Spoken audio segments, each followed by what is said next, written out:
one song that always kind of intrigued me was Kashmir. Where did that come from? Where did that rhythm and that feel? Well, it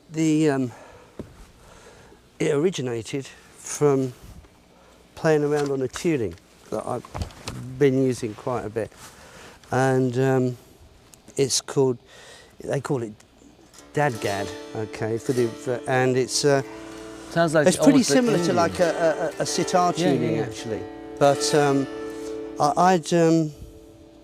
I've been playing around on this quite a lot, and it just so happened that there was this song that I had called Swan Song, believe it or not, and it was all these parts and intricate guitar parts, and right at the very end of it, I had this thing which went like this.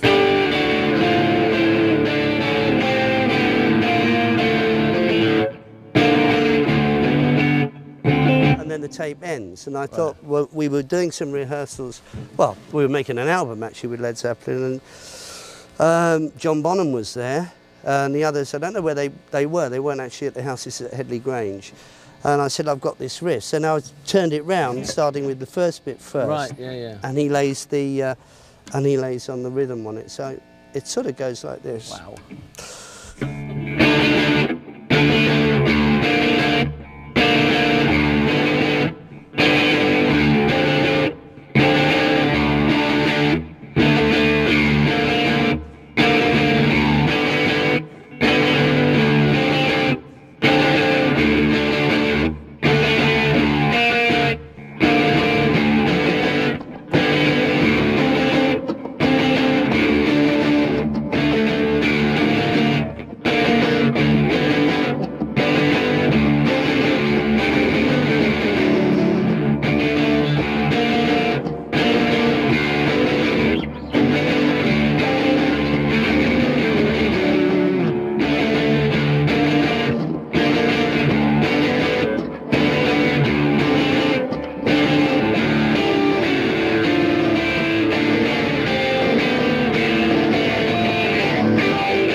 Yeah, so with that, you've got this riff which is sort of like a round, it's circling around, and then this sort of cascade that goes over the top, and it hits this atonal point. You know, it's cool. The way it cycles around. Yeah, really yeah, but it's it's really, that's one of those real hypnotic riffs. You know? It's cool. And with the drums, so menacing. Yeah, that's right. Just got this tension.